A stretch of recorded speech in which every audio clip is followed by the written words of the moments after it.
Hello guys, good afternoon. এখন আমি যাচ্ছি বাড়ি। আর এই যে আমার গ্রামের রাস্তা অতি সুন্দর, এদিকে ধান পেকে আছে। আর এই যে আমাদের ভাঙাচোরা রাস্তা দিয়ে যাচ্ছি। আর আজ বাড়ি যাওয়ার পথে বাজার থেকে আমি এই ফুল গাছগুলো নিয়ে গেলাম। আসার সময় দেখলাম খুব কমেই পাওয়া যাচ্ছে, 10 টাকা করে নিল পার পিস। ফুল ফুটে আছে, তো ফুলগুলো ভালো লাগছে দেখতে। আর আমি ফুল গাছ দেখলে সহ্য করতে পারি না, নিজেকে আটকাতে পারি না, তো নিয়ে নিলাম। আর এই যে সামনে পাখিগুলো উড়ে গেল।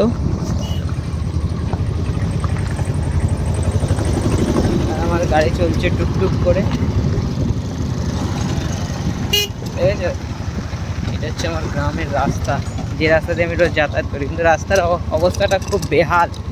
কাজটা অতি তাড়াতাড়ি শুরু করার জন্য আমি আবেদন করব আমাদের সরকার মহাশয়ের কাছে। আর এই যে এই ফুল গাছগুলো নিয়ে আমি আমার বাড়ির দিকে যাই, গিয়ে লাগিয়ে দেবো এক্ষুনি। তো চলো, এইটুকুই থাক আজকের ভিডিওটা।